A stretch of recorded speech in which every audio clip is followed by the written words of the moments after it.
గెలుపు దక్కితే బాధ్యతగా మలుచుకోవాలి. ఆపద ఎదురైతే ఆలోచనతో మెలగాలి, దాని నుంచి బయటపడాలి. ఇప్పుడు తెలంగాణ కాంగ్రెస్ ను చూస్తుంటే అదే అనిపిస్తోంది. దూకుడు పెంచిన ప్రత్యర్థిని అంతే ధీటుగా ఎదుర్కొనేందుకు పక్కా వ్యూహంతో వ్యవహరిస్తున్న తీరు అలాంటి చర్చకే కారణమవుతోంది. సడన్ గా ఈ యూనిటీ బల్బు వెలగడానికి కారణాలేంటి? కలహాల కాపురంగా సాగే కాంగ్రెస్ లో ఈ కలిసి నడుద్దాం అనే కాన్సెప్ట్ ఏంటి? హస్తంలో ఐక్యతారాగం, కష్టకాలంలో కదిలిన కేబినెట్, కేసీఆర్ పై మూకుమ్మడి దాడి, అసంతృప్త స్వరాలు ఆగిపోయినట్టేనా? తెలంగాణలో కాంగ్రెస్ పార్టీ అధికారం దక్కించుకుని 2 ఏళ్లు దాటిపోయింది. అయితే ఈ 2 ఏళ్ల కాలంలో ఎప్పుడూ కనిపించనంత ఐక్యత ఇప్పుడు ఆ పార్టీ నేతల్లో కనిపిస్తోంది. ప్రభుత్వ పెద్దలు మొదలుకొని ఎమ్మెల్యేల దాకా, పార్టీ పెద్దల నుంచి నియోజకవర్గ స్థాయి నాయకుల దాకా అందరూ ఐక్యతారాగం ఆలపిస్తున్నారు. గతంలో మాదిరి కాదు, ఇప్పుడంతా వేరు అన్నట్లుగా ఎన్నడూ లేని యూనిటీని ప్రదర్శిస్తున్నారు. అయితే దీని వెనుక పొలిటికల్ గా బలమైన కారణం లేకపోలేదు. చాన్నాళ్ల తర్వాత మీడియా ముందుకొచ్చిన బీఆర్ఎస్ అధినేత కేసీఆర్ కాంగ్రెస్ ప్రభుత్వంపై తీవ్ర స్థాయిలో విరుచుకుపడ్డారు. కృష్ణా జలాల విషయంలో కీలకమైన విషయాలు ప్రస్తావించిన గులాబీ బాస్ ఒక రకంగా ప్రభుత్వాన్ని ఇరుకున పెట్టే ప్రయత్నం చేశారు. గతంలో అయితే అన్నింటికీ ముఖ్యమంత్రి రేవంత్ రెడ్డే స్పందించాలన్నట్టుగా ఉండేది వ్యవహారం. కానీ ఇప్పుడు అలా కాదు. మంత్రులంతా ఒక్కొక్కరుగా బయటకొచ్చారు.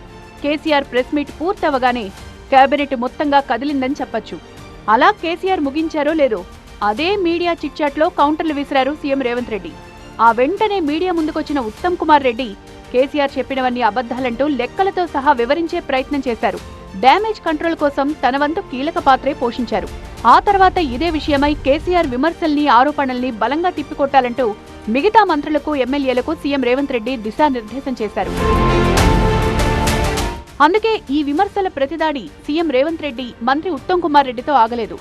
మొత్తం కేబినెట్ కేసీఆర్ పై యుద్ధానికి దిగింది. పొన్నం మాట్లాడారు, ఆ వెంటనే జూపల్లి మొదలుపెట్టారు.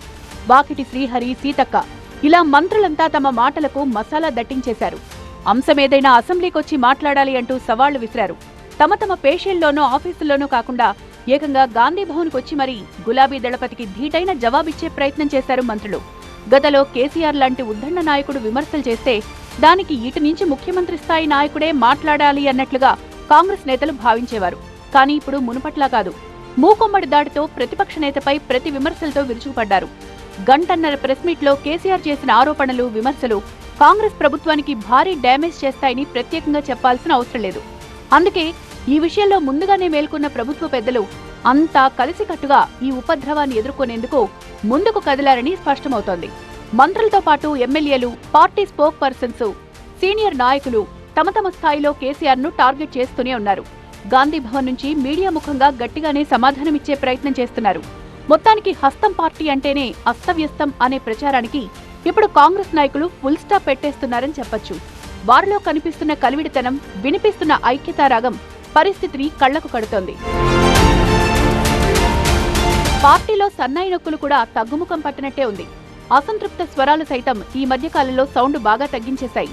పదవుల కోసం అలకపాన్పులెక్కడం, నోటికి ఎంతొస్తే అంత మాట్లాడడం లాంటివి చాలా వరకు తగ్గిపోయాయి. మంత్రి పదవి కోసం ఆశలు పెట్టుకున్న కోమటిరెడ్డి రాజగోపాల్ రెడ్డి, మల్రెడ్డి రంగారెడ్డి వంటి నేతలు మళ్లీ మారు మాట్లాడలేదంటేనే పార్టీలో అంతా సెటరేట్ అయ్యారని అర్థమవుతోంది. ఇప్పుడు కేసీఆర్ రీ ఎంట్రీతోనే అంతా కుదురుకున్నారని అనుకోవడానికి లేదు.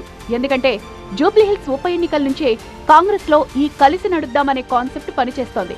జూబ్లీహిల్స్ లో కాంగ్రెస్ ఓడ్డం పక్కా అనే ప్రచారం నుంచి బయటపడి అనూహ్యంగా 25,000 ఓట్ల మెజార్టీతో ఆ పార్టీ అభ్యర్థి విజయం సాధించారంటే కేబినెట్ అంతా కలిసికట్టుగా పనిచేయడమే అన్న అభిప్రాయం ఉంది. ఆ తర్వాత పంచాయతీ ఎన్నికల్లోనూ అదే ఫార్ములాను ఫాలో అయిన హస్తం నేతలు ప్రత్యర్థులను మించి భారీ స్థాయిలో సర్పంచ్ స్థానాలను గెలిపించుకోగలిగారు. పార్టీలో జోష్ మిస్ అవ్వకుండా జాగ్రత్త పడ్డారు. ఇప్పుడు గులాబీ బాస్ దూకుడుగా దూసుకొచ్చిన వేళ అదే స్టైల్ ని ఫాలో అయిన కాంగ్రెస్ నేతలు ప్రత్యర్థులు చేస్తున్న ప్రచారాన్ని తిప్పికొట్టడంలో కొంతలో కొంత సక్సెస్ అయినట్టే కనిపిస్తోంది. మరి మున్ముందు ఈ జోష్ పర్యవసానాలు ఎలా ఉంటాయో చూడాలి.